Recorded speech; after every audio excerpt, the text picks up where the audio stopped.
entretenimento e informação com credibilidade. Direção-geral do jornalista Ferreira Leite.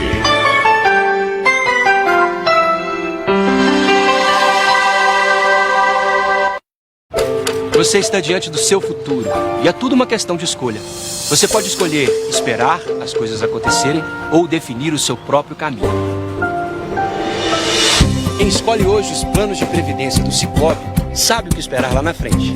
Independência financeira, segurança para a família, recursos para projetos futuros. Vai escolher o quê? Escolha viver bem. Escolha a previdência do Sicoob. Sicoob, faça parte.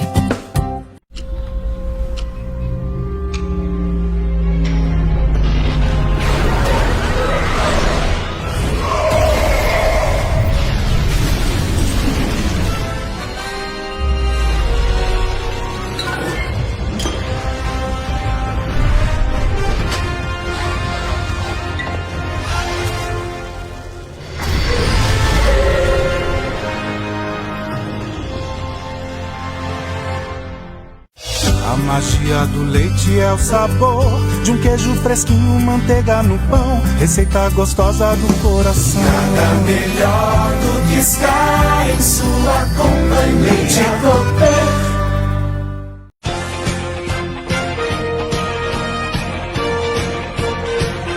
Está entrando no ar o Super Jornal. O Super Jornal.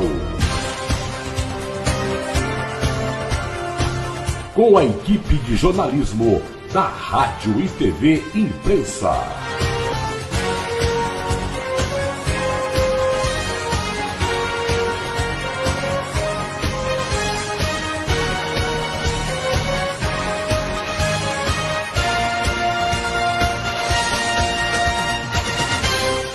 Super Jornal.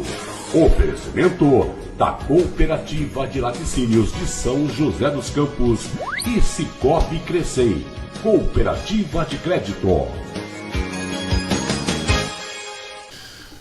Muito bom dia juntos em mais uma edição do Super Jornal, edição desse dia 4 de julho de 2024. Bom, conversando ontem com alguns pré-candidatos a prefeito em Taubaté, já começamos a perceber a movimentação no sentido de que os balões, muitos balões virão para o chão. Esse período de pré-campanha serve também para isso. O pessoal se lança para ver a repercussão, para ver se cola, né? Se não colar, aí o que acontece? Os candidatos muitas vezes se sentem traídos, porque, num primeiro momento, eles são prestigiados e lançados, né? Não funcionou? E lançados a pré-candidatura. Depois, num segundo momento, percebendo que não decolou, a própria direção do partido já começa, nos bastidores, a alinhavar, né, os apoios. Aí, não, olha, a gente abre mão da candidatura aqui, te apoia ali, aí já começa. Sabe o que é? Vamos lá, vamos fazer o jogo cruzado. Então, tem o pessoal aborrecido. Aqui em São José também já estão conversando nesse sentido. Aqui em São José, a esquerda se juntou, com exceção do PSTU. Ao contrário da última eleição, onde cada um lançou seu candidato, a esquerda dessa vez se juntou em torno do Wagner Balieiro. Agora, lá em Taubaté tem gente muito aborrecida, né?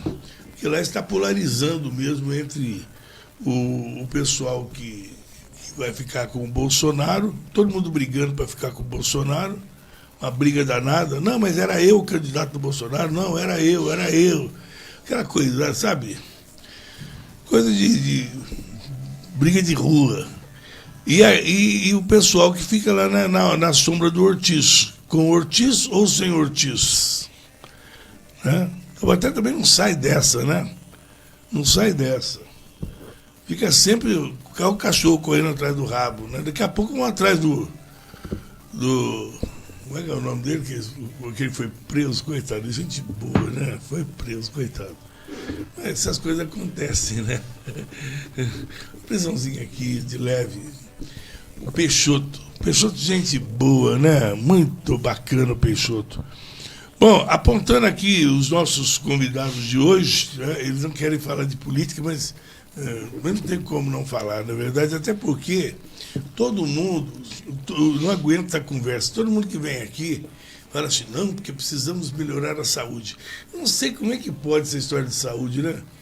Mais investimento, você faz investimento e nada.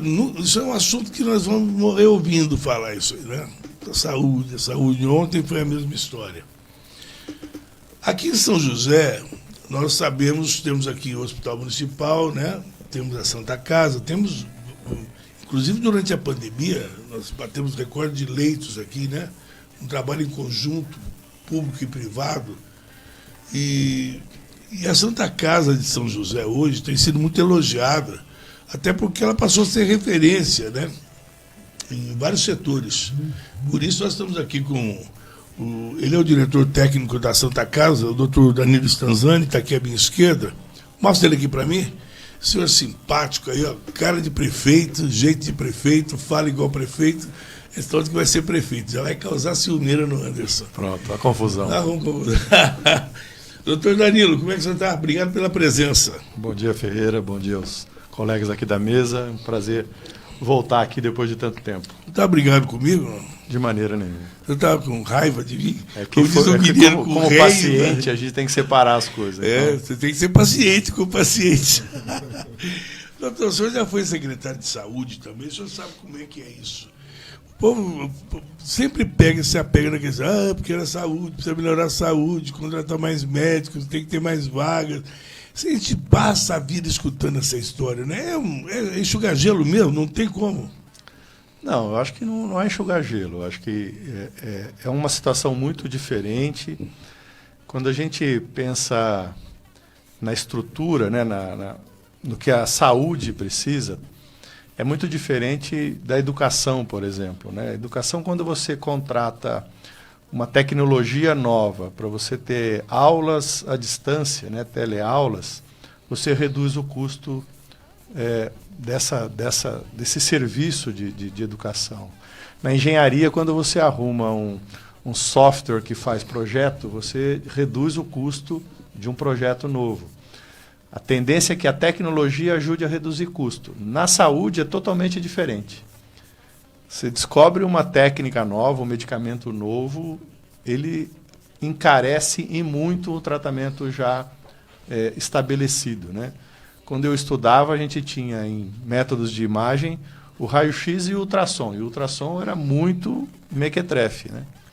Hoje a gente tem tomografia, ressonância, PET scan, uma série de métodos diagnósticos de imagem que não substituem totalmente aquele ultrassom e o raio-x, mas que são muito mais caros do que o ultrassom e o raio-x. Então, é um cuidado, é uma área da economia que cresce e aumenta custo todo ano.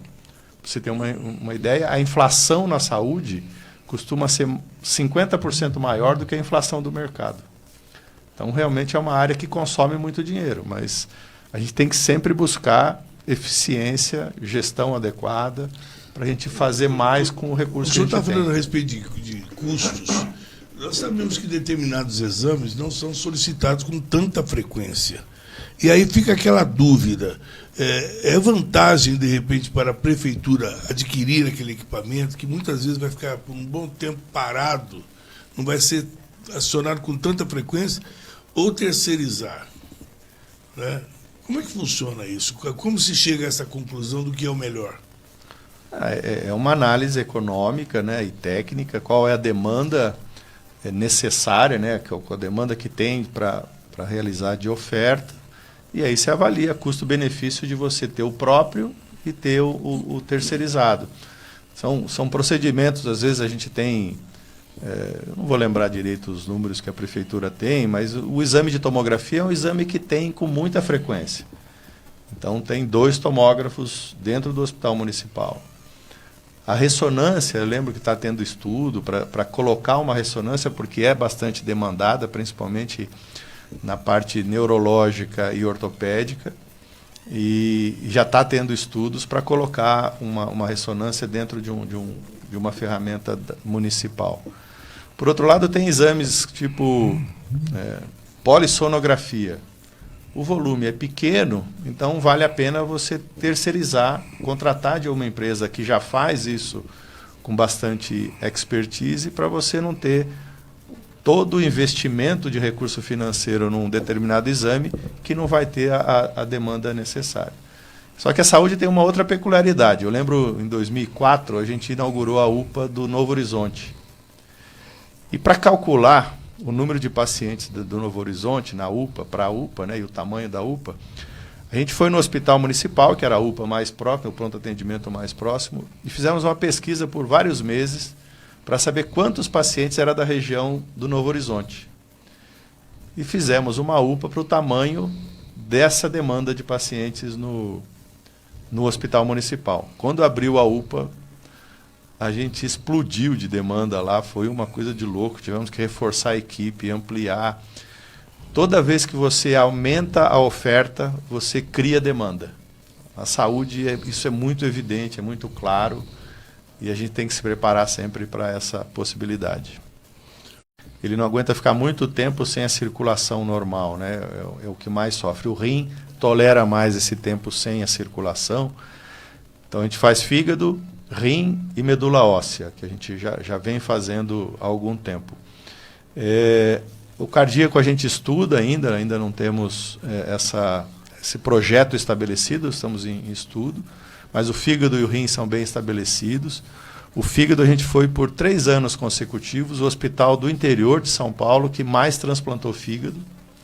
Temos uma equipe muito competente e já chegamos a fazer no rim 2 transplantes renais ao mesmo tempo. Então, 2 equipes separadas fazendo o transplante renal. Então, um hospital que está... A estrutura física ali tem... O espaço ali... se bem que, para quem não conhece, quem é daqui sabe, mas a Santa Casa ela teve uma ampliação grande de sua estrutura física, né? Na parte superior, principalmente, né? No ano passado, a gente inaugurou, em maio do ano passado, inauguramos mais 50 leitos de enfermaria, 10 leitos de terapia intensiva e mais 3 salas cirúrgicas. Então, a gente hoje tem 10 salas de cirurgia. Uma delas é muito grande, assim, já está preparada até para a gente, quando a gente tiver condição, um projeto adequado, de trazer um robô para a Santa Casa, para fazer cirurgia. Ainda não está nos planos, mas a gente já pensou no futuro já deixar uma sala apropriada, né? Então, esses grandes... Como é que funciona esse negócio do robô aí? É uma tecnologia... Assim? Não é nova, ela deve ter uns 20 anos. O robô, é isso? É como se fosse um videogame. Tem um robô que tem vários braços, o cirurgião coloca as pinças dentro do abdômen, do tórax, e liga e conecta essas pinças num braço robótico. E o cirurgião, numa sala ao lado, ou na mesma sala, dependendo do tamanho da sala, ele fica num cockpit, que a gente chama, que é muito parecido com um videogame. E ele controla todas as pinças através de 2 joysticks lá dentro Isso aí não... Bom, deixa eu perguntar aqui agora, para provocar. Só para provocar, porque eu odeio polêmica. Só para perguntar.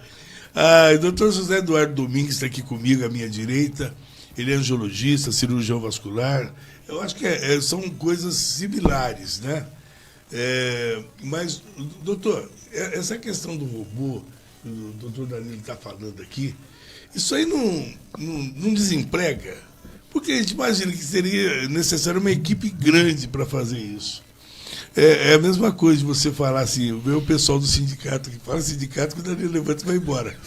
Ver o pessoal do sindicato vem aqui e fala assim, não, mas não pode desempregar o cobrador de ônibus, ele é um pai de família, ele tem família para sustentar, mas você chega lá, passa o cartão e passa, entendeu? Aí não tem como não desempregar, né? E a tecnologia, ela tem isso também, né? Eu fui fazia tempo que eu não entrava numa agência bancária, eu fui num banco um dia desse, ela estava vazio. Mas cadê os caixas? Os caixas tudo lá, só aquela arcada, não tinha ninguém. Porque não precisa mais de caixa. Antes você chegava num banco, tinha até uma equipe da recepção escrito, posso ajudar, nas costas. Hoje chega lá, não tem ninguém. Se você falar alto lá da Eco. Todo mundo em casa, não precisa mais ninguém, que vai tudo na internet. A tecnologia desemprega, doutor. Fala pertinho para mim. Obrigado pela presença, doutor. É uma honra, muito bom estar aqui com seus ouvintes, com os nossos colegas aqui, né?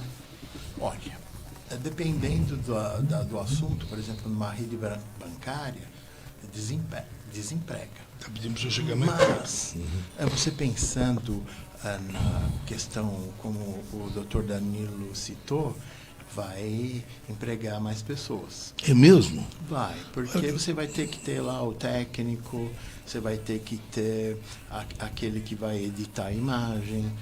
Substitui os profissionais, passa a ser outros. Porque alguns acessos, né, no abdômen, principalmente lá pro lado da próstata, eles seriam melhor acessados com esses braços aí que chamam-se de robô, né?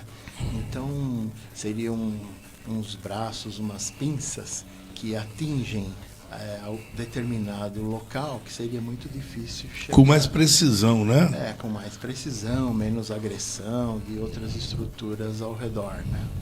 E esse assunto inflação médica é muito interessante, né? Talvez a necessidade mesmo seja de algumas coisas mais elementares, né? Eu diria assim, para a boa medicina, né?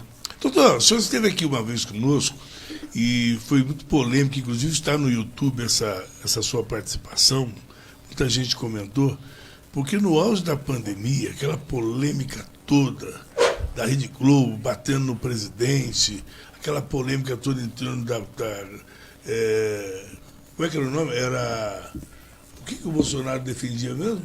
Era cloroquina, uma polêmica daquela, né? E no caso, defendendo. A mídia estava fazendo uma campanha contra, né? Embora não seja minha área, a gente ficou sem trabalhar, ficava estudando os artigos aí, não é? E então, a África tinha usado, por um outro motivo, né? Esses medicamentos que impedem que o vírus entrasse dentro da célula, né? Então, aquele problema mundial, não saber o que fazer com se a vacina vem, não vem, mortalidade muito grande, conhecendo uma doença nova, né? Seria uma opção, né? Então, para alguns que eu conheci, que trabalhavam, por exemplo, aqui no litoral, e tinham muita dificuldade de transportar os pacientes, ou esses pacientes iam ficar mais colágeno, eles estavam morrendo menos, porque eles utilizavam isso de forma rotineira. Mas é um assunto extremamente vasto, polêmico, vem aí, os estudos vão chegar, e é óbvio que quando você tem uma pandemia dessa magnitude, tudo que pode ser acrescido sempre é muito bem-vindo. Isso. Eu vou falar com o Milton daqui a pouquinho também, vou apresentar, ele já esteve aqui conosco, vocês vão poder conversar, a gente vai poder papear com ele, mas eu queria voltar no doutor Danilo, só para ressaltar o seguinte, a qualidade do atendimento da Santa Casa está muito bom, né? Está muito boa a qualidade do atendimento ali. As pessoas que eu vejo que normalmente passam pela Santa Casa, normalmente elogiam muito. Inclusive, eu estava até brincando com ele, falei, poxa, olha, doutor, você precisa trazer cozinheira aqui, que a mulher é muito boa. Estou vontade de ficar lá hospedado, lá não é internado, é hospedado, né?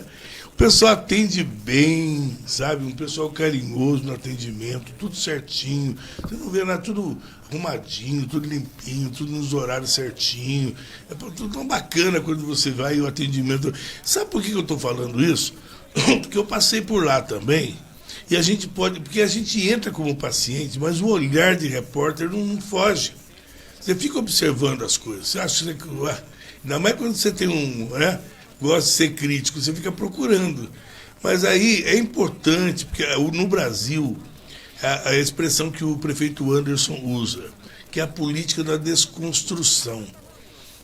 Depois o pessoal não olha uma revista, então já põe Wi-Fi. Não é que ele não tem obrigação de fazer isso, Mas faz porque é um carinho também com a população. A pessoa, de repente, quer ligar em casa, não tem saldo. Fala, já estou aqui no postinho, ela tem o sinal.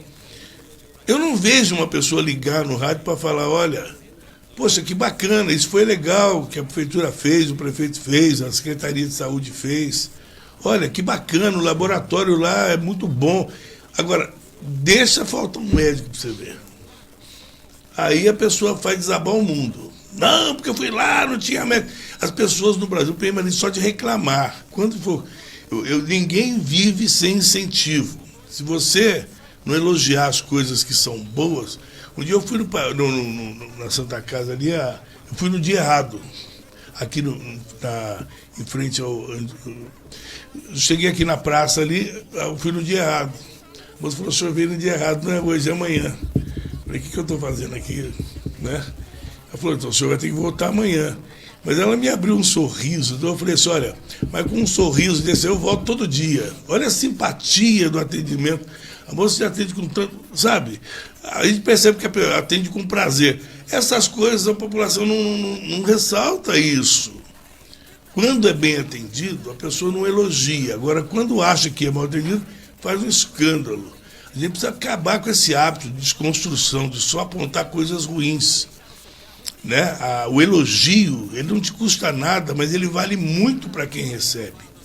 Aquilo ali é um incentivo logo cedo. Se a pessoa recebe um elogio, ela ganha o dia. Né? Porque não adianta, você faz, não tem um reconhecimento. Grana é bom, claro que é, senão não paga boleto.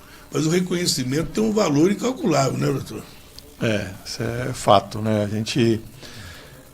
A área da saúde, assim, na maioria das vezes, ela movimenta uma situação que o paciente não está confortável de estar passando, né? Então é muito fácil você ter reclamações.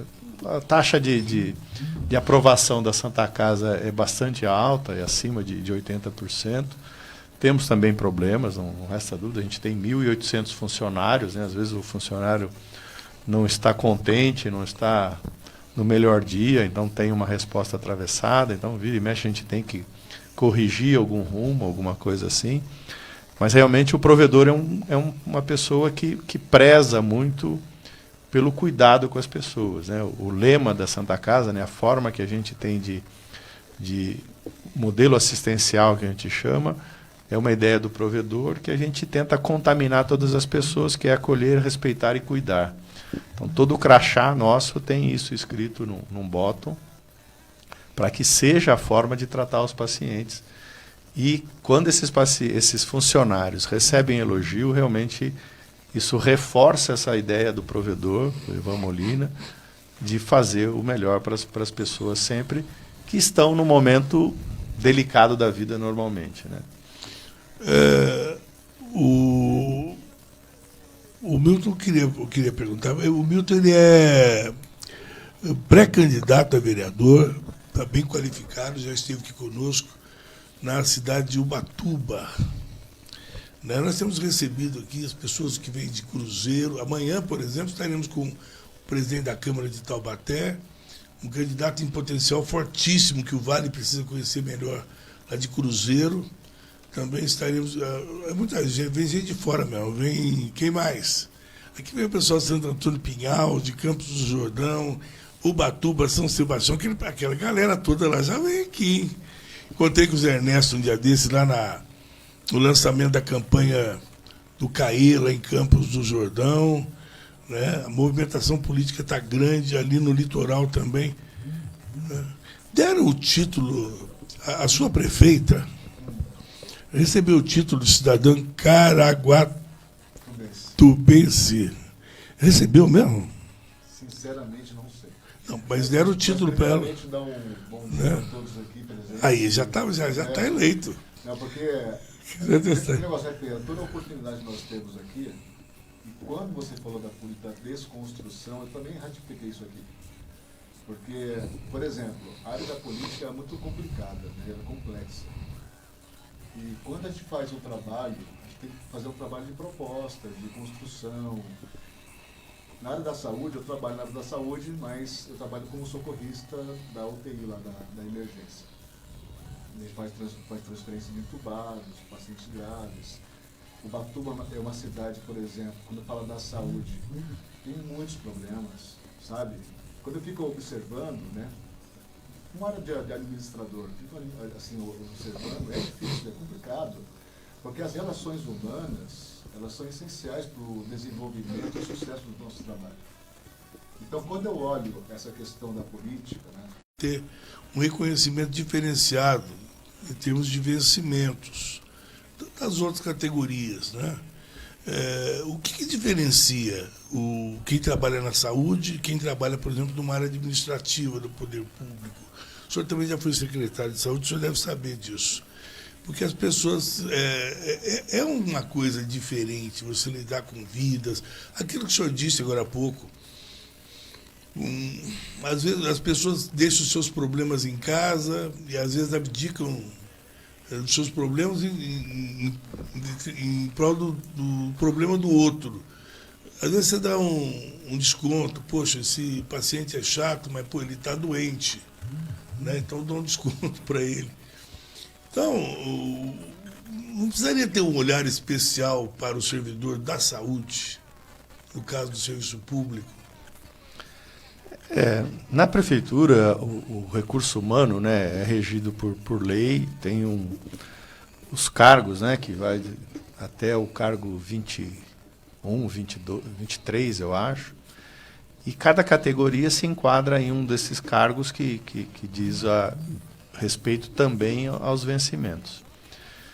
Eu acho que é um pouco antes disso. Acho que a questão da remuneração é justa, tal, e um problema que a gente vê em algumas áreas, por exemplo, a área do médico na Secretaria de Saúde de São José, ela ficou muito defasada do mercado.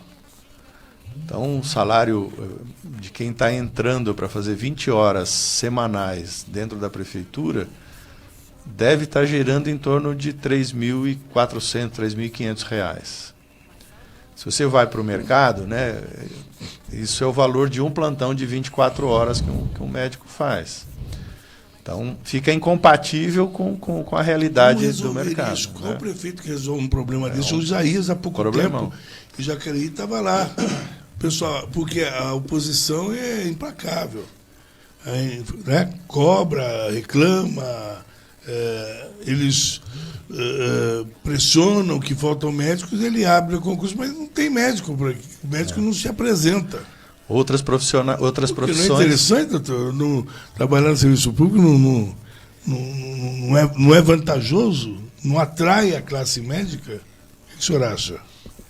Olha, esse assunto parece que já está resolvido, porque quando chegaram os cubanos, né, no programa, já se estabeleceu o valor. E o valor era bom, e continua sendo bom. Se eu não me engano, né, o Danilo pode dizer, deve estar balizando aí em torno de 20 mil, não é? 15 mil reais, enfim. Então, um bom salário. Então, já tem um balizador de valores, é só seguir. E como pagou-se para tantos cubanos que chegaram aqui, enfim, eu esqueci o nome do programa, Mais Médicos. Então, já está estabelecido o valor, né? Eu gostei de ter ouvido sobre a Santa Casa, né? Quem não nasceu numa Santa Casa, né? Então, Santas Casas de Misericórdia. Por que elas deixaram de ser de misericórdia? Desde que passou a ter interferência do Estado na Santa Casa, as Santas Casas antigamente não viviam de doações? Olha, eu te dou um exemplo. Santa Casa de São Paulo, ela recebia muita verba do jornal Estado de São Paulo. Então, muitas entidades patrocinavam. Aí tem sempre um espertalhão, não é? Que chega aí e fala, olha, chá comigo, que essa que é a palavra, que eu vou resolver administrar o dinheiro público.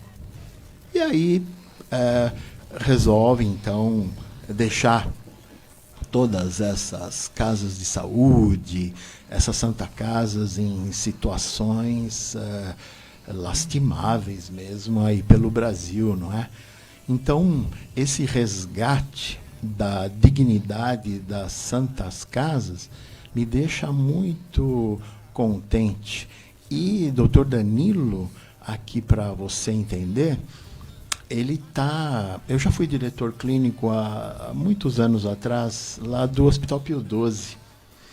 Então, eu fico pensando hoje, com essas responsabilidades técnicas, qualquer problema de erro médico, problema técnico, alguma coisa, recai sobre o diretor.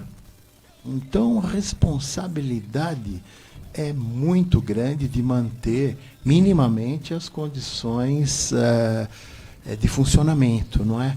Então, ele citou bem, inflação médica muito grande. Vocês aqui com esse canal, ouvindo a opinião de A, B ou C, fazem um papel importantíssimo dentro da sociedade, que seria um lema: não me traga problemas, só soluções. É isso aí. Agora, doutor, se não houvesse, a gente fala como uma coisa negativa a intervenção do Estado, e eu lembrando que antigamente vivia-se doações, mas se ficasse só nas doações, não teria condição de evoluir tanto no atendimento como evoluiu até hoje o caso da Santa Casa. O Pio XII também é referência aqui em São José, né? O pessoal tudo leva o Pio XII. Pio XII Santa Casa, né? Então, mas hoje a gente percebe que se fosse viver só de doações, seria uma coisa muito instável. Você não sabe com quanto que você iria contar. Esse mês de arrecadação poderia ser uma, no outro mês seria outra. É importante que o Estado intervira, até porque a saúde pública é obrigação do Estado realmente manter, né? Dar garantia da condição de atendimento público.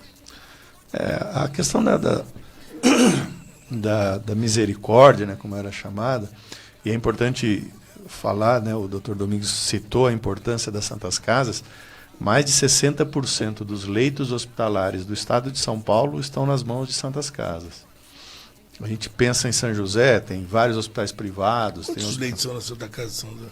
286. Mas você vai para qualquer cidade do interior aqui, Ubatuba, por exemplo, só tem a Santa Casa, né? Então, isso é a grande maioria dos municípios, né? Então, é relevante. A origem das Santas Casas, né, é uma origem portuguesa, que eram realmente, as famílias se juntavam, criavam uma irmandade, e elas custeavam as Santas Casas. Recebiam doação, quando as doações não eram suficientes para pagar as contas, eram esses irmãos que sustentavam a Santa Casa. Isso acabou, é muito difícil você conseguir sustentar um hospital pelo preço. O que se fazia antigamente, a Santa Casa, a gente vê as imagens, tem 125 anos, era o conforto para o paciente. Tinha uma cama, tinha as irmãs de caridade que davam comida, faziam comida, davam banho. Hoje, o custo de uma internação hospitalar passa de R$3.000 por dia, uma internação simples. Se for para UTI, isso aí vai para R$9.000. Por que por dia? É muita coisa. É bastante coisa. É funcionário, limpeza, o custo da estrutura que é colocada ali, né? Medicação, soro, tudo mais, os equipamentos necessários. Então, não tem doação que aguenta isso. Então, precisa ter contratos viáveis para você planejar. E essa diferença da nossa Santa Casa e outras Santas Casas muito bem... agora a Santa Casa de São Paulo está com uma administração extremamente profissional, passou por uma situação muito complicada. E como que se chega a esse valor desse repasse? Olha, para a Santa Casa de São José tem que ser tanto. Não é repasse. A Santa Casa trabalha por produção.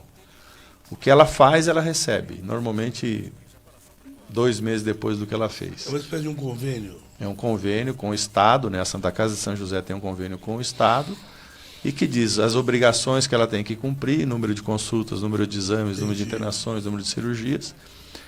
E o dinheiro vem do Ministério da Saúde com alguns incentivos. Agora, com o Tarcísio, foi uma coisa transformadora para a saúde pública. A tabela SUS paulista, isso ninguém imaginava que isso ia acontecer. E tem uma suplementação que faz com que seja viável o tratamento do SUS. O que a gente vê nos hospitais filantrópicos é que os convênios sustentam o atendimento do SUS. Doutor, como resolver a questão que eu estava perguntando aqui para o doutor Domingos, a questão de tornar o serviço público mais atrativo, atrair os bons profissionais. Hoje é comum você vai no serviço público, isso não há demérito nenhum, porque a competência não tem idade, você pode ser mais experiente, mas você pode ter um jovem médico muito competente. Se você não der a ele a oportunidade, ele não vai poder comprovar isso, né? Então, o que acontece? Hoje você vai em posto de saúde, vai no hospital municipal, por exemplo, você é atendido por um jovem. Você fala, você que vai me atender? Né? Parece ser o seu filho que está te atendendo, né?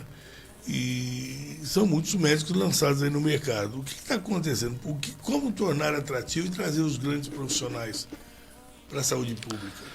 Então, acho que é uma série de coisas, né? Primeiro, não é eles que estão ficando jovens, nós que estamos ficando velho, porque o médico forma na mesma idade que nós formamos, né, doutor? É que nós estamos ficando velho mesmo. Não tem jeito. Estão olhando para mim por quê? A segunda coisa é o perfil... Nós não, você que está ficando, eu não. É o perfil dos profissionais que estão entrando no mercado. Quando eu era garoto, meu pai falava para mim com muito orgulho que ele tinha uma carteira de trabalho que tinha sido 2 registros só na carteira de trabalho. E ele aposentou com 52 anos. Ele começou a trabalhar numa escola técnica.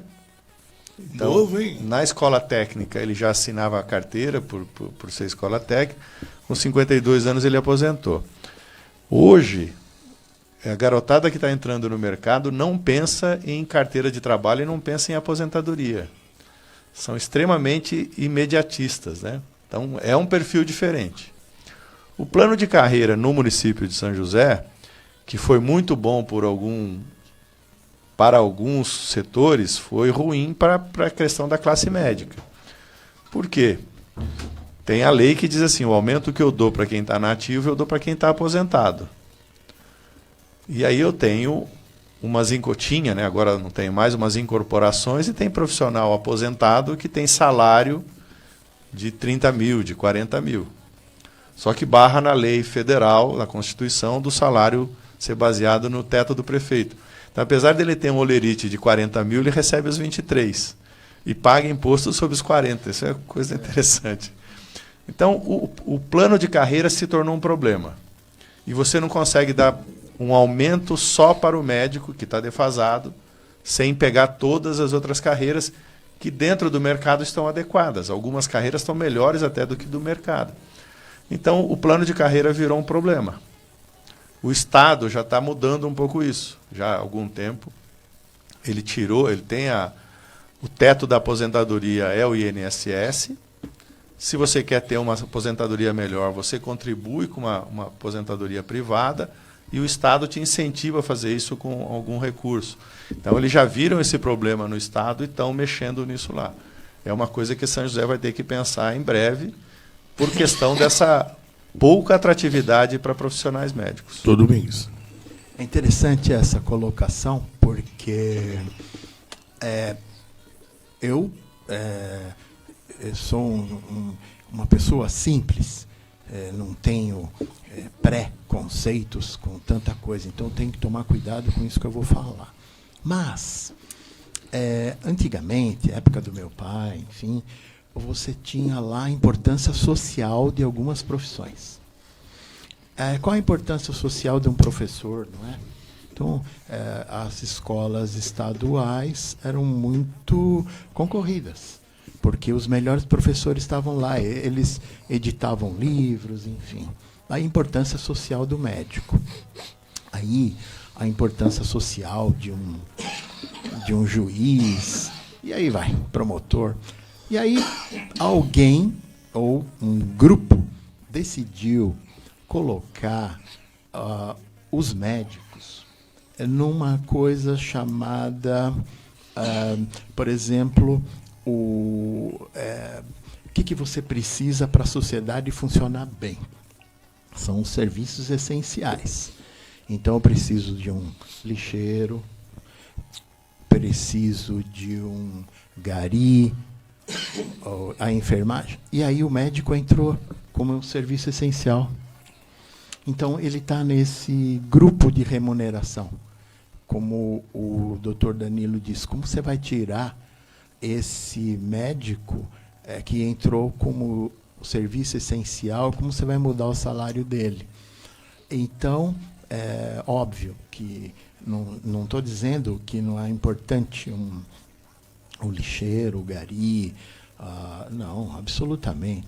Mas esse profissional, pela importância social, né? Um pediatra, um cirurgião lá que está numa porta atendendo uma emergência, então ele teria que sair disso. Se não tivéssemos coveiro... Sim, então... Pensou? Então, exatamente.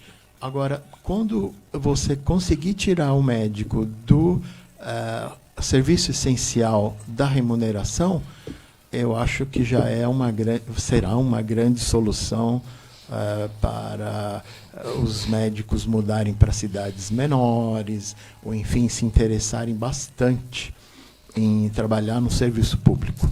Eu lembro de uma novela que passava no interior, em que só tinha um médico na cidade, que era carinhosamente chamado Dr. Pilek.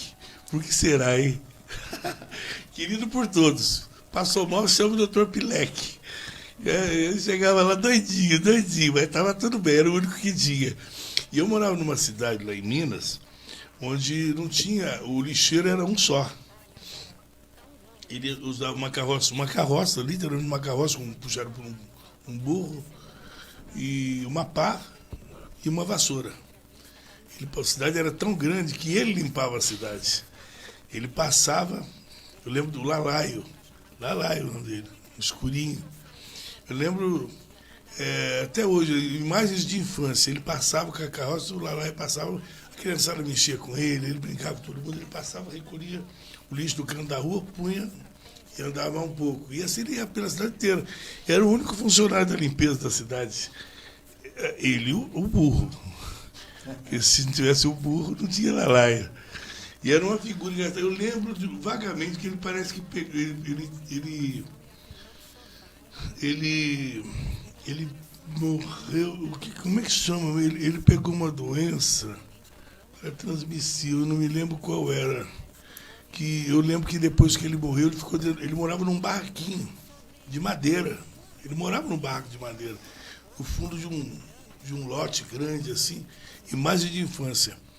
E eu lembro que depois que eu não lembro de qual doença que ele morreu, mas é crendice também popular. Depois que ele morreu, eu lembro até hoje do barraco dele pegando fogo. Queimaram o barraco dele, pensando, ficou contaminado.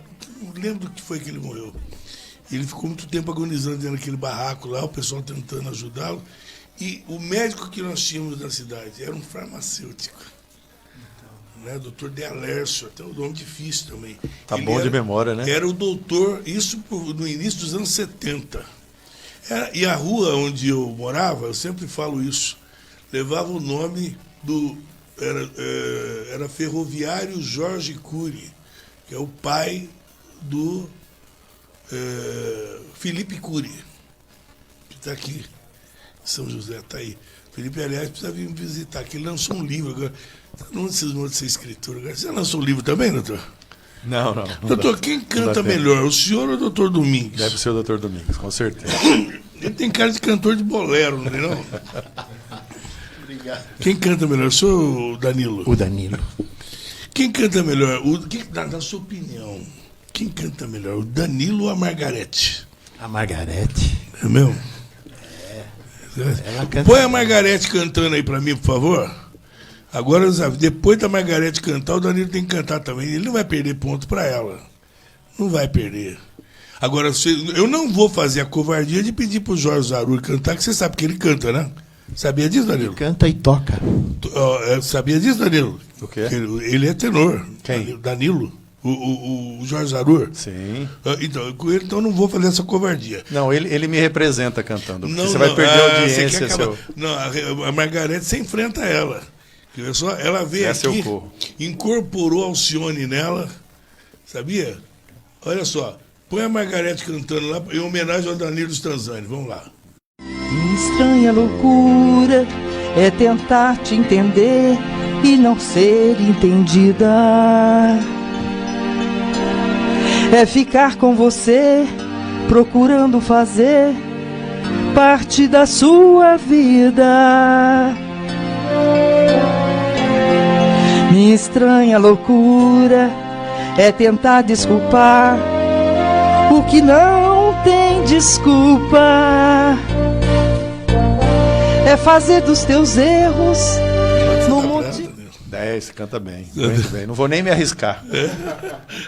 Mas, Ferreira, eu tenho Obrigado por ter vindo, doutor. Eu queria terminar assim de uma forma mais... olha só, com exaltação. A doutora Margarete é uma pessoa muito simples, né? Eu sempre exalto o seguinte. Nesse período, ela ocupa uma função que o senhor ocupou brilhantemente num momento complicado, que foi o auge da pandemia. Complicado. Porque ele pegou, os secretários tiveram que se virar, né? Inventar um jeito, porque não tinha... Como é que você... Algo desconhecido. Então, e ela é o seguinte, ela ocupa uma função muito difícil, que é a Secretaria de Saúde, que é tão visada. Pra você ter uma ideia, ela tem a página dela no Facebook, ela nunca tirou. Ela nunca tirou. Porque qualquer pessoa que se torna um ente político, a primeira coisa que faz é tirar, sair das mídias sociais, para o povo não ficar enchendo o saco. E ela é muito corajosa, ela continua lá e o pessoal pergunta para ela, responde, é ela mesma. Sabe? É bacana isso, né? Ter essa simplicidade, ela também. O senhor também é servidor de carreira da prefeitura, né? 24 anos. Ela também. Isso é bacana da administração, prestigiar o servidor de carreira. É verdade, doutor? É importante, se tem bons profissionais ali, por que não prestigiar o profissional de carreira? Aconteceu isso com o doutor Danilo, aconteceu também com a doutora Margarete, né? Que é uma pessoa muito simples, muito acessível também, né? O doutor Danilo, quando ele era secretário, ele não queria vir aqui, ele era muito requisitado. Mas não era, era brincadeira, porque ele realmente, poxa, no auge da pandemia, todo mundo queria falar com o secretário. Aí um dia ela veio aqui, eu não conhecia ela. Ela veio aqui, o Danilo ficou com raiva de mim, porque ela veio aqui uma vez, e eu gostei, ela é boa de papo, ela era adjunto, secretária adjunto. Eu falei, quer saber de uma coisa? Ela é boa de papo, deixa ela comigo, pode deixar o Danilo para as outras rádios, eu não quero mais ele aqui. Foi descartado. Não. Ferreira, eu preciso ir embora, obrigado, prazer em vê-lo. Obrigado por ter vindo, viu, doutor? Não, o senhor espera um pouquinho, está de castigo. Prazer em vê-los, prazer em conhecê-lo. Mas nós vamos chamar o intervalo, aproveite que você se fala um pouquinho. Enquanto isso, nós vamos para o intervalo e a gente volta na sequência. Vamos lá? Muito obrigado.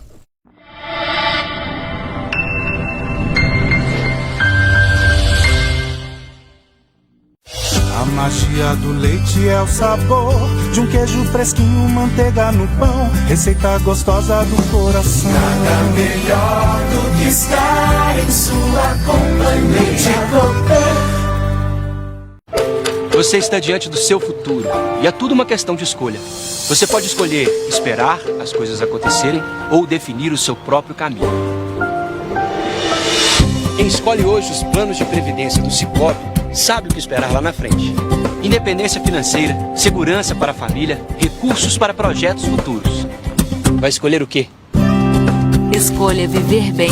Escolha a Previdência do Cicobi. Cicobi, faça parte. São José dos Campos é uma das cidades que mais se destaca no mundo na fabricação de aviões. E essa rota deve ser continuada com a confiança de cada um.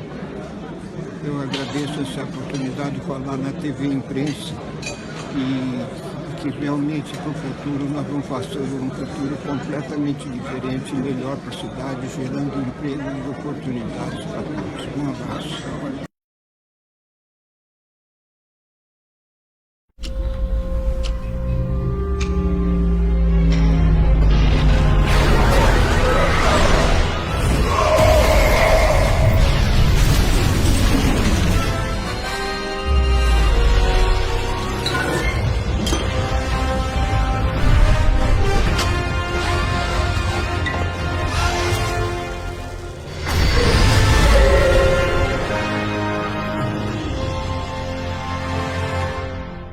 Super Jornal. Oferecimento da Cooperativa de Laticínios de São José dos Campos e Cicobi Crescei. Cooperativa de Crédito.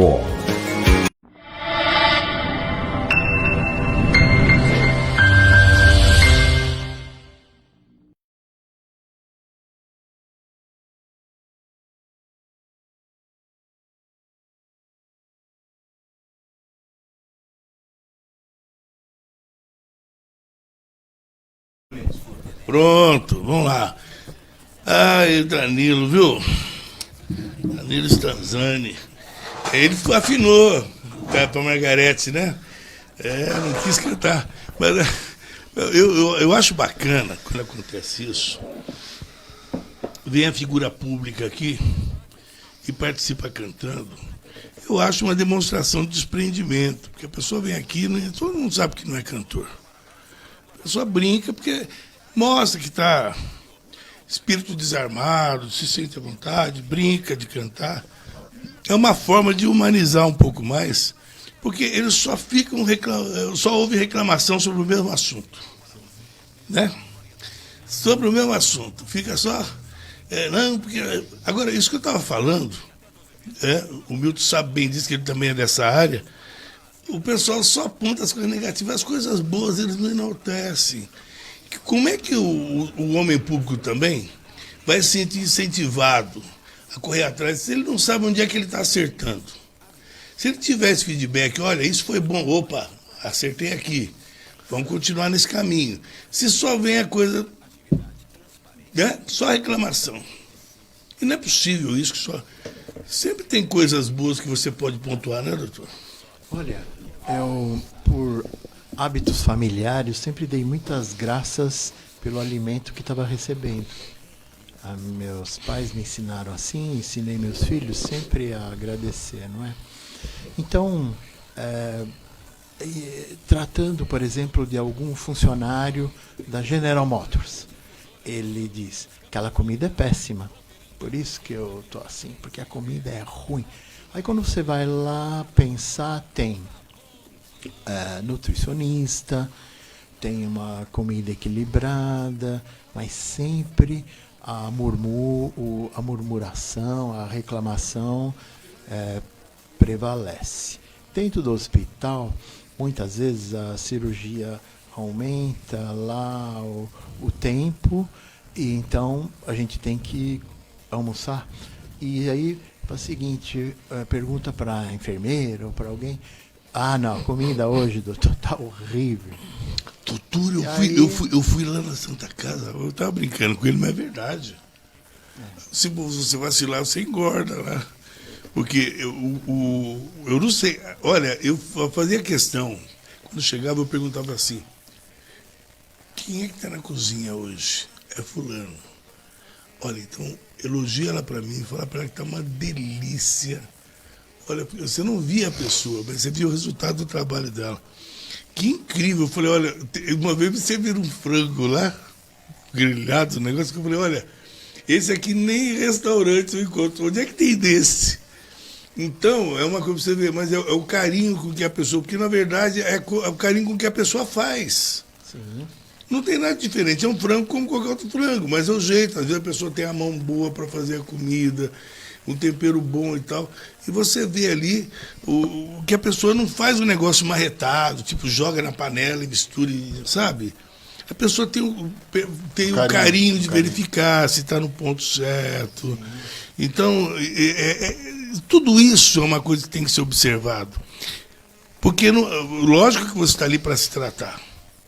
Né? Mas um dia, por exemplo, eu precisei de uma emergência, a moça do outro lado veio correndo e tal, já veio com um pano, já passou, as pessoas se dedicam, elas fazem com prazer. Não, deixa comigo, eu resolvo e tal. Não é aquela pessoa que fala assim, está dando trabalho, lá de novo, sabe? Então, eles vestem a camisa, isso que você falou, vestir a pele. A pessoa faz com prazer. E não importa o que ela faz com prazer. Ela pode ser um cirurgião, mas pode ser a moça da Copa também. Se ela faz bem, já pensou todo mundo fazendo a sua parte bem? Que maravilha. Maravilha. Né? Então tem isso mesmo. Aí eu, por exemplo, recebi informação, a comida não tá boa, tá ruim. Aí eu fui almoçar, né? Comida gostosinha. Lá, uma carne de panela, batata. Aí fiquei pensando, que seria então uma comida boa? Mas às vezes fica essa coisa contagiante de reclamar. E aí vai para o serviço público, vai para... Então o reconhecimento de estar no lugar, de elogiar, E a pessoa precisa disso mesmo, né? Ser reconhecida pelo trabalho que está fazendo. Olha, o Milton, a gente fala muito da saúde, não é só São José. Ali no litoral, nós vemos muitas ambulâncias de Caraguá, de Ubatuba mesmo, né? De São Sebastião, subindo para São José. Por quê? São José, e vão muito para Taubaté também, né? Sim, sim. Então por quê? A cidade não tem recurso, não comporta? Então, vamos começar. Vou pegar o gancho do doutor Domingos, né? Primeiro eu quero falar sobre a natureza humana, bem rapidinho, vou juntar as duas questões. É da natureza humana a murmuração, a reclamação. É da natureza. A gratidão é algo que realmente edifica as nossas vidas. Então, quando você trabalha com o ser humano, até que no tratamento médico, né, você ser muito positivo, você ser otimista, até melhora no seu tratamento. E essa questão de trabalhar na área da saúde, seja qual for a função, acho que a gente busca a dignidade humana. A gente busca isso. E o caminho é a gratidão. Eu penso assim. Agora, com relação ao Ubatuba, é uma Santa Casa, que é uma autarquia. Ela recebeu uma intervenção municipal. Segundo os dados, porque, tipo assim, eu sempre falo assim, eu posso falar sobre a Santa Casa, não da Santa Casa. Porque quem está dentro sabe o que está acontecendo. Quem está fora é muito parcial, você não tem todas as informações. Mas segundo as informações que eu recebi, é uma autarquia que deixou 68 milhões em dívida. Houve uma intervenção municipal e é uma Santa Casa, que eu falo que é de misericórdia agora, porque são muitos desafios, e lá nós não temos assim uma estrutura, lá não temos UTI, né? As cirurgias de média e alta complexidade nós não temos como atender. Então agora abriu o regional de Caraguá, porque na verdade a gente usava muito São José, né? A Florence, que a gente usava bastante, o regional e a Santa Casa de São José. Então, e a demanda de paciente para fora é muito alta. É muito alta. Agora, as gestões, né, políticas estão tentando sanar essa questão econômica, pagando as dívidas, né? Por exemplo, sempre acontece um bloqueio judicial em cima da Santa Casa, aí tem problemas trabalhistas, né? Fundo de garantia que não foi depositado, fornecedores que não foram pagos, então é muito problema lá. Então acho que a gente está mais atacando os problemas do passado, né, os recursos atuais, atacando os problemas do passado, sem investimentos de relevância para melhorar a estrutura da Santa Casa e a necessidade de ir para fora. Tá, hoje você está no partido do governador do Estado. Sim. Em que o governo do Estado pode contribuir? Se bem que é complicado você ficar tapando buraco, né? Se há um rombo em razão por questões administrativas, de dívidas e comprometimentos passados que têm que ser cumpridos, aí você vai jogar dinheiro bom em cima de dinheiro ruim. Mas aquele negócio, é uma dívida, tem que ser paga, né? Tem a Sabesp, tem uma série... Então, isso tudo eu estou falando sobre o que eu sei. Agora, o que eu imagino para Ubatuba, né, como uma solução, a gente percebe na prática que a Santa Casa, como o único hospital da cidade, ela é sobrecarregada. E por qual motivo? Uma deficiência dos postinhos de saúde, né? Então sobrecarrega, é natural. Lógico, se eu pudesse, primeiro eu tenho que ter todas as informações. Eu acho que seria necessário a construção do hospital municipal, né? Começar do zero, dar um start, tratar a Santa Casa como paliativo agora, tem que fazer uma renegociação, tem que conversar a respeito com os fornecedores e reforçar os postinhos de saúde. Isso daria um fôlego para a saúde de Ubatuba. É que eu penso assim, olhando de fora. Mas é muito prematuro você fazer uma opinião, uma conclusão final, sem você ter todas as informações. Isso é muito importante. Eu não tenho acesso a todas as informações. Eu converso com médicos, eu converso na área política, eu tenho muitos amigos, eu tenho amizade com o prefeito, que foi o Sato, que já esteve aqui, eu converso com a Flávia, converso com os coordenadores de saúde. Então, é uma situação realmente muito delicada. Agora, tem que achar a solução. Assim, a grosso modo, eu reforçaria os postinhos de saúde para tirar essa carga sobre a Santa Casa. Colocaria a Santa Casa no tratamento financeiro paliativo, vamos renegociar tudo isso aqui e começaria um hospital municipal. É o que eu faria, né? A princípio. Agora, as remoções, elas são necessárias hoje. A falta de estrutura mesmo. Mas com o tempo a gente consegue resolver isso. Doutor Domingos, hoje nós temos isso. Aliás, tem um detalhe que eu ia até comentar com o doutor Danilo, eu me esqueci mesmo. Eu percebi em alguns hospitais daqui de São José, um assunto que não tem nada a ver, mas tem, que é a questão do funcionário, do servidor, de quem está ali na linha de frente junto ao paciente. Alguns funcionários, alguns técnicos de enfermagem, que eles têm restrição na hora de serem contratados por usarem tatuagem. Eu não sei se há alguma questão, se é uma questão ética. Ética não deve ser, uma questão... Porque tatuagem, que eu saiba, ela não contamina ninguém.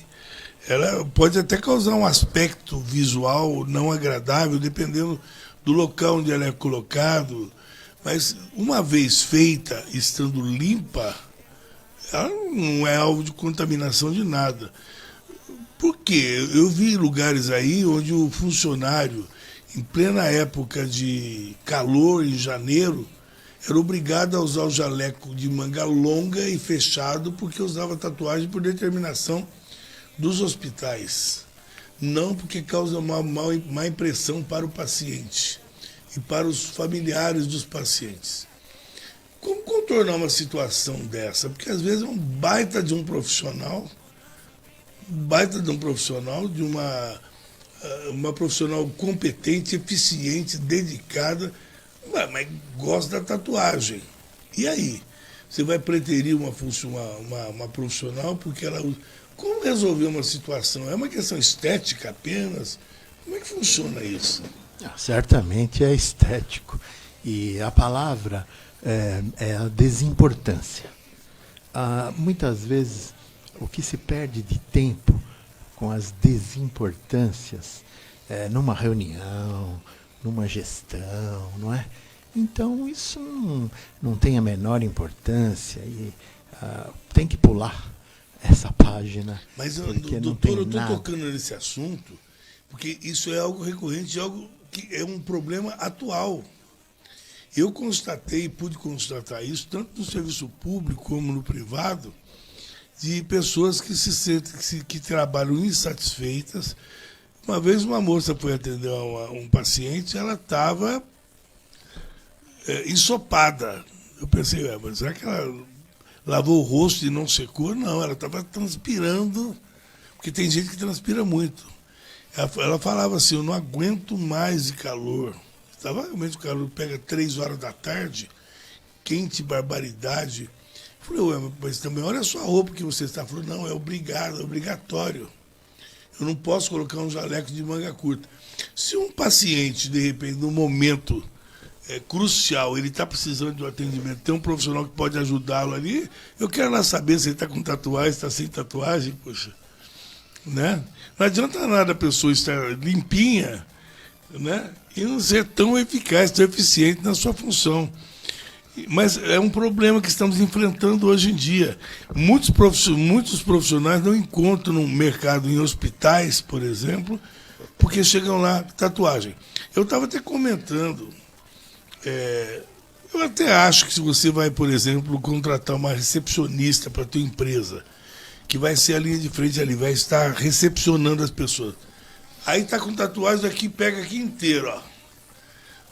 Pode não ser dar uma boa impressão de início, mas desloca a pessoa para uma outra função, se ela é competente, se ela não serve para ser a pessoa que vai acolher, para fazer o acolhimento, põe para outra função, mas não deixa de contratar. Hoje, há o preconceito na hora de contratar em relação à tatuagem. Às vezes o cara não passa nem na entrevista. Se você tinha parado para pensar nisso, pode parecer uma bobagem, mas tem gente competente que perde o emprego por causa de tatuagem. Sabia disso? Na saúde, principalmente. E não tem como contornar isso, porque não tem como tirar. E tem gente que escreve o nome do marido, do namorado, porque acredita que é para a vida toda. Aí depois separou. E aí tem que passar um laser para apagar. Como é que você vai fazer? Não, sabe o que eles fazem? Eles são marrentos, eles fazem uma outra tatuagem em cima. Ah, tá. É isso mesmo. Verdade. Olha só. Eles falam, não, fica muito caro para tirar. Fica mais barato fazer um outro borrão em cima. Aí vira um borrão elevado ao quadrado. O jogador de futebol não pensa assim, né? Você vê, mas pra ele é um sucesso aquilo, né? Depende do ramo de trabalho. Depende do mas ramo o senhor sabia disso? Que não, nós temos profissionais que estão perdendo emprego na saúde. Isso aconteceu num hospital daqui de São José, que eu fiquei sabendo, fonte segura, porque, olha só, o funcionário chegou a ser afastado das funções porque o familiar viu que a funcionária foi dar o medicamento, na hora do medicamento, os familiares estavam lá, viram a moça dando o medicamento e acharam um aspecto horrível e reclamaram para a direção. Vocês viram a moça que foi dar o medicamento lá para meu pai? Isso é jeito da pessoa trabalhar? E reclamaram na administração e a moça foi afastada porque está usando tatuagem. Que coisa. Triste. Pré-conceito. Pré-conceito. Como resolver uma situação dessa? Olha, é uma questão cultural. Funcionários, né, estão vivendo esse problema atualmente. Quem sabe do que eu estou sabe disso. Que sofrem pressão no emprego, são deslocados para funções onde não tem contato com o público. Entendeu? Isso é um problema novo que está surgindo e muito forte, chegou muito forte aqui em São José. Né? Mas eu acredito que tudo é uma questão de evolução, né? São paradigmas assim que com o tempo vai ser quebrado. Agora, essa questão da tatuagem é uma coisa interessante, que na minha época, né? Hoje estou com 55, mas na minha época, quando era bem novinho assim, era muito raro você ver alguém com a tatuagem. Hoje está ficando uma coisa muito comum hoje. Tanto é que lá na Santa Casa mesmo, muita gente usa a tatuagem. Mas quando a pessoa se propõe... Tem uma pessoa que exagera, né, cara? Não, isso eu falando. Tem uma... Eu sou da arte marcial, né? Tem uma frase chinesa para Chi Ji Bi Fan, que significa tudo que é bom em excesso faz mal, né? Então, por exemplo, tudo que é exagero, né, traz as suas consequências. Você nunca teve vontade de fazer uma borboleta? Na verdade, nunca tive vontade de fazer nenhuma tatuagem, não. Mas... Borboleta você não gosta? Não. Aí acontece... Você não quer colocar uma borboleta? Não, por enquanto não.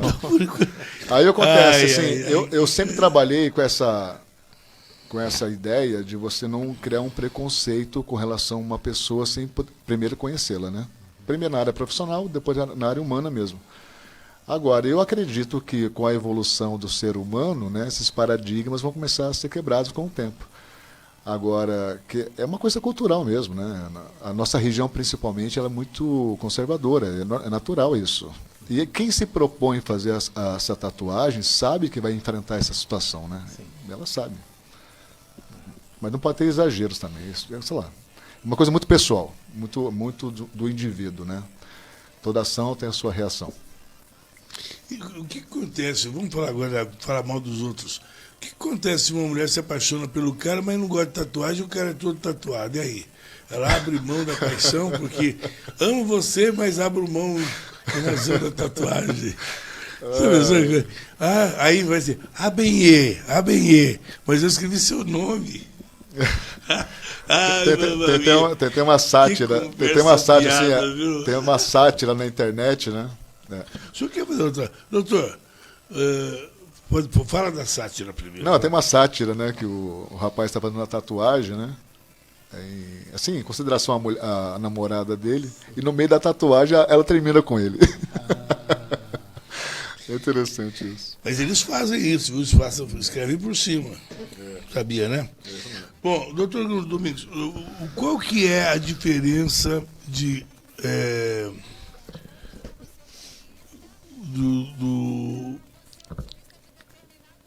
do médico vascular para o angiologista? É a mesma coisa? Não. Antigamente tinha o angiologista, ele não fazia cirurgia, sabe?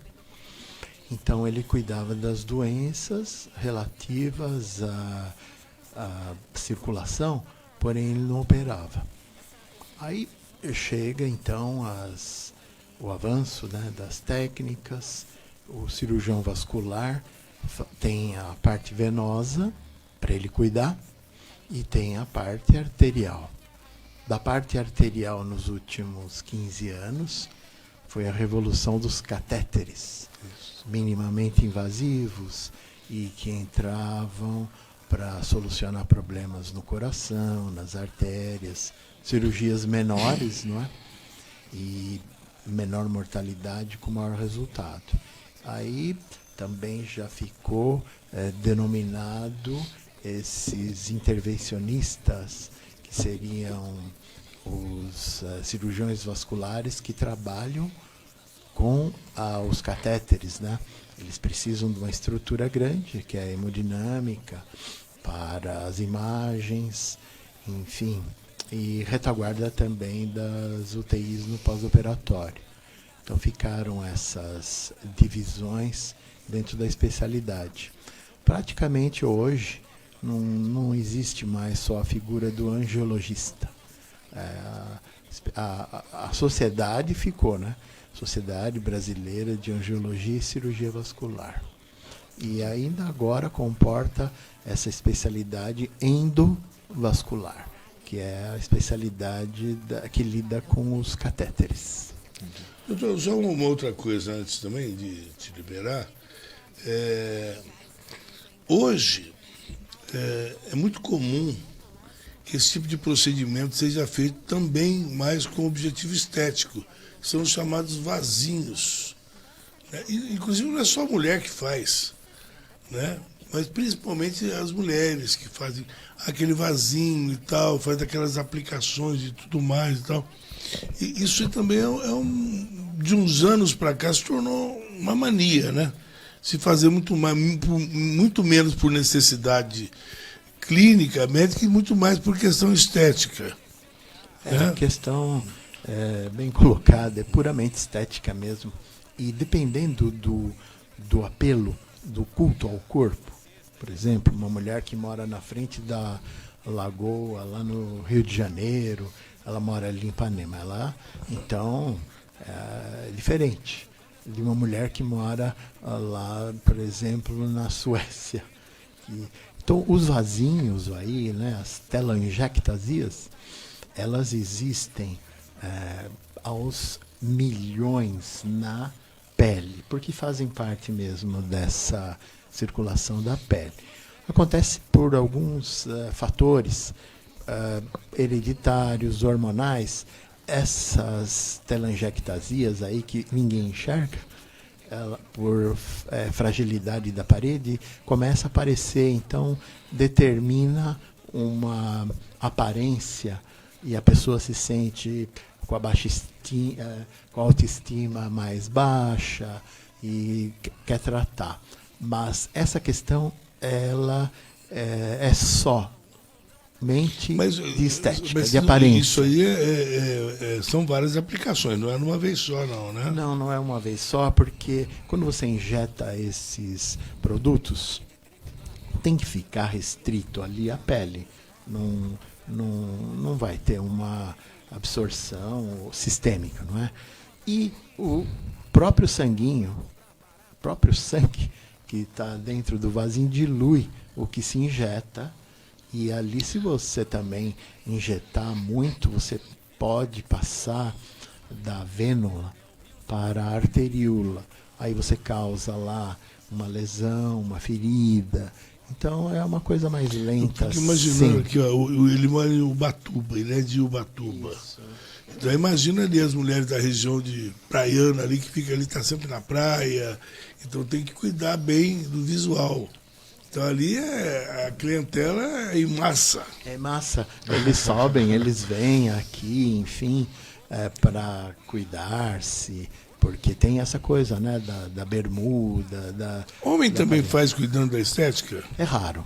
É muito raro isso, é raríssimo. Porque não causa dor, não causa nenhum outro sintoma. Então, os homens também têm o pelo, né, que esconde. Sim. Então, é raro mesmo. Depende, o Dória manda tirar. O Dória? Eu não sabia disso. O Dória depila. Quem será que cuida dele? Não sei, ele passa cera. Passa cera. Parece um boneco. Um boneco lustrado. Ele tem esse perfil assim de artista e tudo parece mais. Um frango assado, né? Não parece? Essas coisas. Para de falar mal dos outros, doutor. Vai mal, não vai não falar mal dos outros. Não pode falar mal dos outros. Agora, você tem que me conseguir lá na padaria de São José dos Campos, 5 minutos com o governador. Não é com o governador. Nós vamos lá pessoalmente. Precisa lá marcar com. Vamos lá pessoalmente. Perdão. Doutor, é o seguinte. Então, só para poder te liberar mesmo. Eu gostaria de o senhor já trabalhou na rede pública aqui, não, né? Eu nunca trabalhei. Havia um médico conhecido uns anos atrás, aí, uns 30 anos atrás. Vem aqui, você está precisando de ajuda. Então, lá no pronto-socorro municipal, né? E aquilo sempre que você pode falar aos seus filhos, alguém que está procurando uma profissão, não é? A palavra é perfil. Você tem que ter um perfil para atuar em determinada localidade. Então, a pessoa se formou engenheiro civil, mas ela tem um perfil para a área da informática e sai um bom profissional de TI, não é? Então, eu acho que me formei, vivi dentro de universidade. Meus amigos que fizeram carreira universitária chegaram ao topo hoje, não é? Mas a questão é perfil mesmo, de não conseguir se adaptar com algum tipo de serviço que está sendo oferecido. É uma vocação mesmo. E admiro demais, né? Tenho um profundo respeito a todos os profissionais e principalmente, não é, que você citou, a área da enfermagem, né, que ela simplesmente foi fundamental para a pandemia. Sim. E por uma remuneração fica se discutindo se dá aumento, se não dá aumento, mas essa questão também da meritocracia um pouco abandonada, né, para determinadas áreas, mas foi isso só, não há nenhuma outra opção a não ser o perfil mesmo. Bacana. Muitos colegas da sua classe médica entrando para a política? Sim, acho que sim. O senhor nunca teve essa tendência? Não. É a vocação. Não é vocação. Eu fiquei... falei uma vez na minha família que eu fiquei dividido entre os pacientes e a família, né? Minha esposa, ela soube muito bem aceitar essa divisão, não é? Então, seria mais alguma coisa que poderia me afastar de meus pacientes, da minha clínica diária, da minha dedicação, a questão política. Com certeza. Eu gosto muito de exercer a medicina, enfim, e eu gosto muito de estudar, sempre gostei muito, não é? O médico, ele também precisa ganhar um pouco melhor para se atualizar nos congressos, né, nos bons livros, Sim, sim. assinar uma boa revista de medicina, enfim.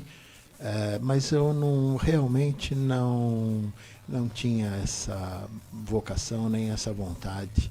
E admiro quem tem esse objetivo de melhorar a nossa cidadania, a nossa sociedade. Respeito demais. Obrigado por ter dedicado um tempinho para vir bater um papo com a gente hoje, viu? Eu agradeço. Venha Papo bom. Venha mais vezes. Muito bom papo, um aprendizado muito bom sempre. E o que vocês precisarem de mim como médico, estarei sempre aí à disposição. É bom sempre estar orientando a população. Recebemos também essa semana o Dr. Walter, que é presidente da associação, o novo presidente da Associação Paulista de Medicina, aqui de São José. Ontem também estivemos conversando aí com o Dr. Otto Mercadante Becker, pediatra aqui de São José. Conhece o Dr. Otto? Conheço muito ele. Figura humana incrível, né? É mesmo, Sensacional. Interessantíssimo, sim. É grande pediatra. E o Dr. Domingos vai voltar em outras oportunidades. Eu vou procurar um espaço na agenda dele para ele vir aqui. O Sato está indo bem lá? Tá. Tá? Tá caminhando bem. Tá. Não, tá caminhando bem. Tá, esse tá aí, tá meio malemar. É que foi de surpresa. Tá ou tu tá? Não, tá bem. Então, vamos ver o Sato como cantor? Põe para mim o Sato cantando. O Sato cantando. Você viu ele cantando, não? Vi, Você viu ele fazendo dupla com o Salomão lá de Jacareí?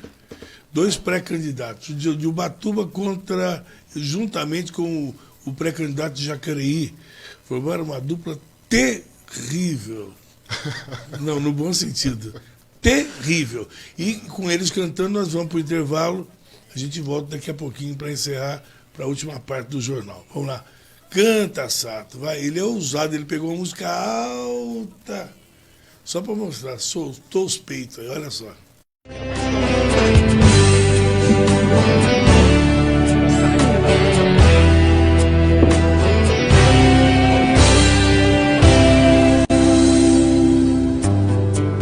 Choram as rosas, seu perfume agora se transforma em lágrimas e eu me sinto tão perdido. Choram as rosas e chora minha alma como um pássaro de asas machucadas. Nos meus sonhos te procuro. Chora minha alma, lágrimas que invadem meu coração, lágrimas, palavras da alma, lágrimas, a pura linguagem do amor. Vai! E choram as rosas, porque eu não quero estar aqui e sem seu perfume, porque eu já sei que te perdi e em outras coisas eu choro por ti.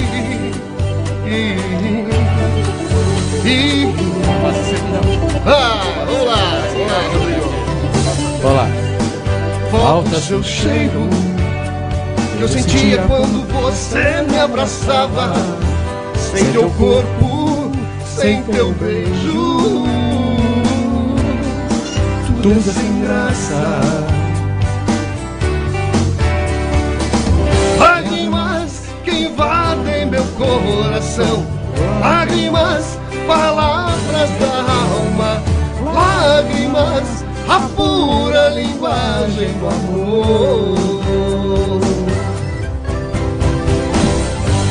E choram as rosas, porque eu não quero estar aqui e sem seu perfume, e porque eu já sei que te perdi em outras coisas. Eu choro por ti.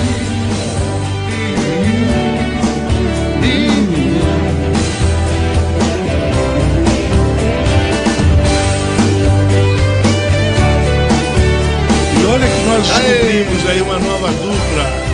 Sato e Salomão. Ok, então vamos para o intervalo com o Felício Ferreira, já emenda para o intervalo e de volta. Vamos lá. Essa aí é a melhor dupla que tem no Vale do Paraíba atualmente. Ninguém supera, nem Jane Erondi supera. Olha só. Põe o Felício Ferreira e nós voltamos depois do intervalo, já emenda aí para mim. Vamos lá. Sem medo de mentir, que em você encontrei inspiração para escrever. Você, Ferreira, vai! Você é pessoa que nem eu, que sente amor, mas não sabe muito bem como vai dizer. Vai! Chave de ouro. Te dou meu coração, queria dar o mundo. Luar do meu sertão, seguindo no trem azul. Não faz mal não ser compositor, se o amor valeu, eu empresto um verso meu pra você dizer. E o refrão? Só me dará prazer se viajar contigo até o nascer do sol.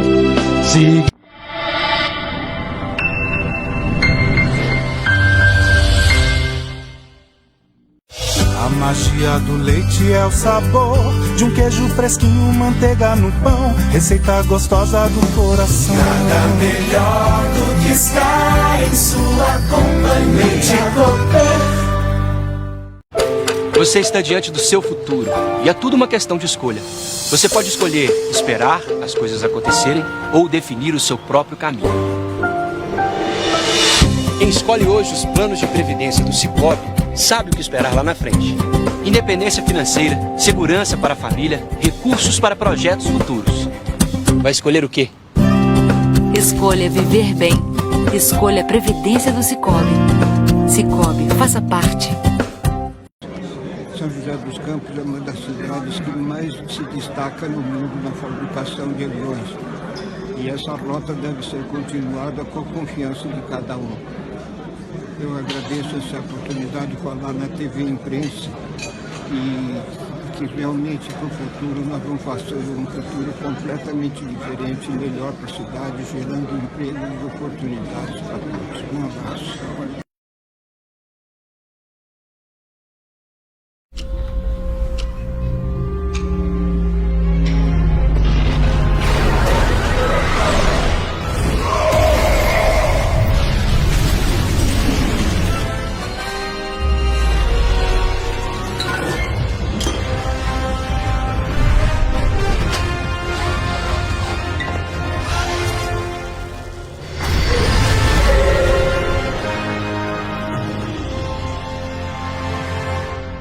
Super Jornal.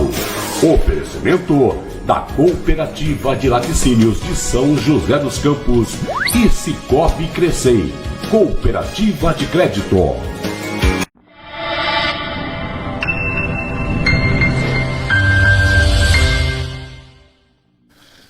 Ô Dirce, nós estamos cuidando bem aqui do seu menino aqui, viu? Ah, Dirce. Deixa eu só aproveitar. Porque a Dirce é uma pessoa fundamental na minha vida. Eu gosto muito, sinceramente, eu gosto muito dessa mulher. Ela é guerreira, ela briga, ela luta, ela está passando por fases difíceis na vida e mesmo assim está lá do lado, é fiel. E eu falo para você assim, eu falo assim sem nenhum interesse. A Dirce é para ser amiga para a vida inteira. Então, Dirce, um grande beijo no coração. Ela já mandou mensagem logo o senhor perguntando se você estava aqui. Você ia falar, eu falei, vou pensar no caso. Mas como é que está o cenário político hoje lá em Ubatuba? O que o povo está falando? Então vamos lá, vamos pontuar certinho, né? Porque tem que falar com certa responsabilidade. Quando eu olho para Ubatuba, primeiro como cidade, não tem nem que discutir, uma cidade maravilhosa. Tem seus problemas, o cenário político foi muito tumultuado, né? Nessa gestão, muito tumultuado, né? E trouxe assim uma certa, vamos dizer, uma certa tendência agora a uma renovação. Eu sempre falei para você e vou voltar a repetir. Eu acredito numa política que a gente vai fazer construção e não desconstruir. Então, por exemplo, eu evito e não quero partir do princípio de atacar ninguém, difamar ninguém, porque todo agente político, eu já tiro o chapéu porque tem que ter muita coragem, porque você vai colocar a sua vida na vida pública, você vai se expor demais, vai expor toda a sua família. E isso eu preservo, eu respeito. Agora, a política em Ubatuba, infelizmente, eu não gosto muito dela. Porque um ataca o outro e denúncia, enfim, é uma série de situações que eu tento não estar muito por dentro dessa situação, porque não é do meu perfil. Não é do meu perfil. Eu prefiro assim, tratar a política de uma forma um pouquinho mais responsável. Por exemplo, os problemas estão lá. Então, qual que é a solução? Vamos construir isso aqui. E outra coisa, se você fica atacando, aí eu pergunto, tá bom, qual é a proposta? O que você vai fazer de melhor que já está sendo feito? E outra coisa, quando você ataca demais, você cria inimigos, você levanta inimigos. E para que levantar inimigos numa situação tão crítica assim? Então é uma questão muito complexa. Você pode estar batendo hoje em alguém que poderia ser seu aliado ali na frente. E outra coisa. Como é que você vai consertar isso, né? Não, e outra coisa, e a reputação humana? E outra coisa, e muito dos ataques sem nenhuma comprovação. Ela é aleatória, tipo assim, pega uma informação do WhatsApp, aí pega uma informação atravessada, até tá em moda hoje a fake news, né? A informação falsa, aquilo se torna verdade, aí aquilo vira um vendaval, vamos dizer assim, que vai difamar uma pessoa, e depois as sequelas dessa difamação chegam na família, nos filhos, na mulher, nos tios, nas tias. Assim, Ubatuba, por exemplo, é uma cidade muito pequena, sabe? As pessoas se conhecem, ali todo mundo se conhece, então eu acho de mau gosto, desrespeitoso. Não quero entrar nessa linha. Não, se alguém me atacar lá no futuro, se for criminoso, eu represento, vai falar com a justiça. Mas eu ir para as mídias sociais, denigrir, sei lá, uma pessoa pública e sua família, de mim não vai acontecer. Isso não vai acontecer. Que nem eu falo, eu como um homem público, né, porque eu me coloquei à disposição da minha sociedade, eu estou vindo com propostas, com ideias, com soluções, tentar juntar as pessoas, porque não é uma questão só de unidade, é também de representatividade. A cidade tem que ser vista fora das suas 4 linhas lá, bem vista lá fora, né? Pelo Vale, pelo Estado de São Paulo, pelo Brasil. Ubatuba é uma cidade turística. Ubatuba tem que ter uma imagem bonita. Ubatuba tem que florescer. E não é assim que vai florescer uma cidade. A gente precisa fazer assim, políticas públicas com responsabilidade, com respeito e principalmente levar a imagem da cidade. A cidade está bem cuidada? Aquela hora ali está bem cuidada? Como é que está a questão do saneamento básico, que é uma coisa que preocupa muito e que ali em Caraguatatuba já foi um problema terrível, que agora parece que em grande parte está resolvida a questão em Caraguá. E Ubatuba, para onde vai o esgoto? Como é que está aquela orla? Está bem cuidada ou não? Está contaminada? Então, você sabe que o saneamento básico é um problema assim, a ser solucionado em Ubatuba, né? As edificações em Ubatuba, né, as construções de prédios, né, comércio, está aumentando muito. Uma grande velocidade. E aí tem aquela parceria com a Sabesp, né, porque são 100 quilômetros de costa. É um investimento muito pesado. Você pega a região norte, por exemplo, ela não é tão habitada assim como a região sul. Então o investimento para levar o saneamento básico para a região norte é altíssima. A gente está falando de 100 quilômetros de costa. Agora, aquele negócio, ninguém vai investir um valor tão alto desse sem que tenha o retorno. Então, por exemplo, Na área central, na região sul, já tendo algumas ações de saneamento básico, mas ainda ela é muito pequena com relação ao tamanho do problema. Porque a minha preocupação com relação ao Ubatuba não é o crescimento em si, é o acompanhamento do serviço público para dar suporte para tudo isso. E que nem eu falei, Ferreira, duas palavras básicas, né? Sobre e de. Sobre é quem está fora, de quem está dentro. Ou seja, eu posso falar sobre a questão do saneamento básico, porque eu sou morador lá de dentro. Eu sou morador, eu sei como funciona lá. Mas eu não sei as dificuldades da gestão pública com relação ao saneamento básico. Por quê? Porque depende de outros órgãos, como a Sabesp.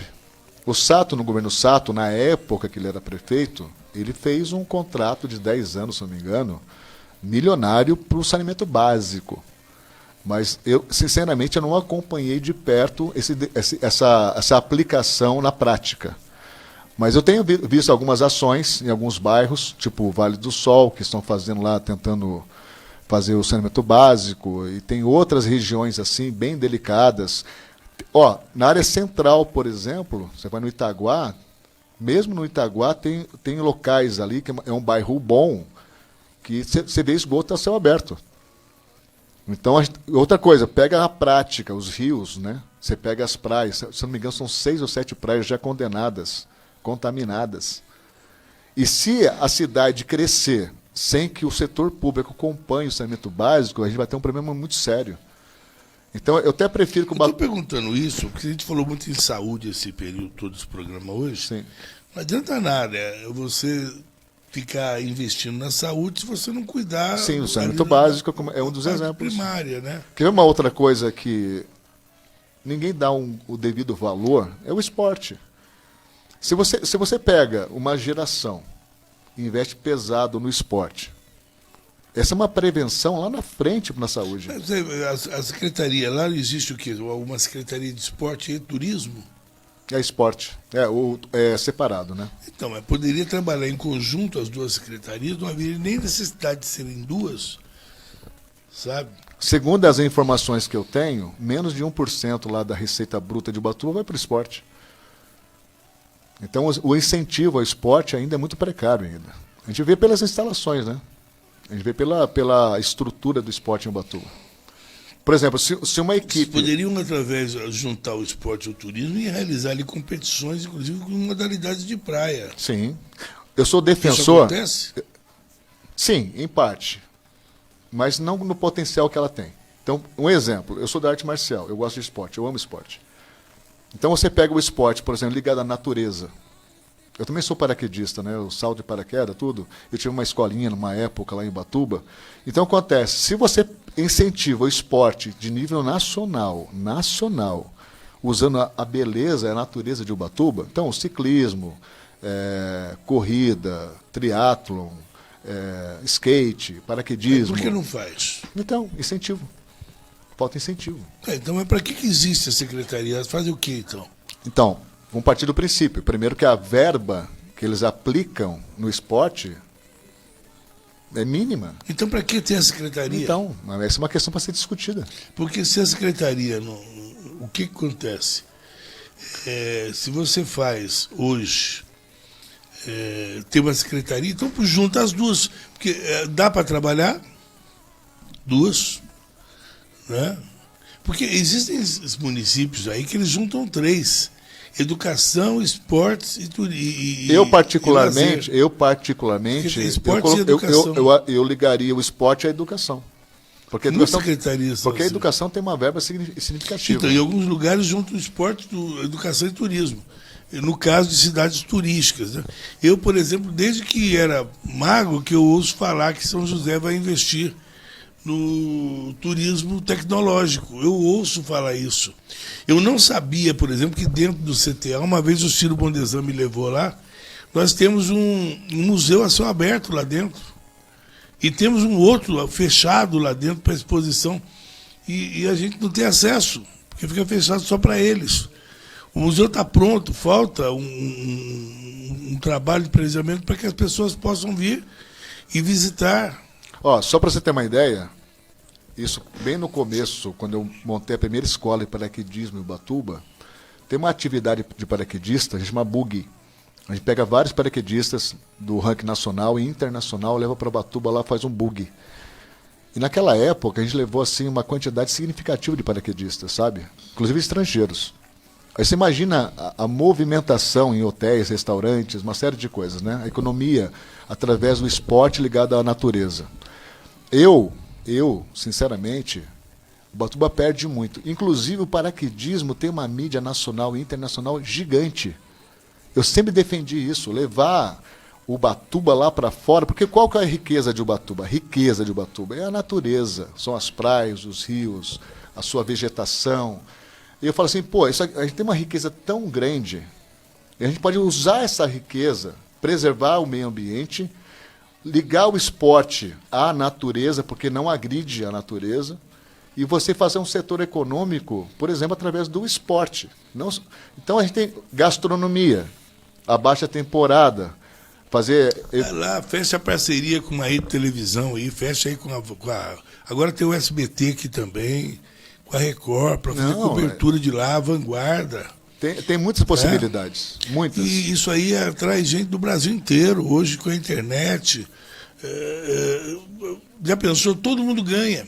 Faz uma competição dessa aí, bem elaborada, com parceria com a mídia. Vem gente de vários pontos do Brasil. A cidade arrecada mais, é bom para todo mundo. Só para você ter uma ideia. Só que não adianta também trazer um monte de gente, a cidade não tem estrutura para se manter limpa depois, porque o povo é porco mesmo, o povo joga as coisas na rua. Não adianta. Eu falo que o povo é porco, ele fica bravo.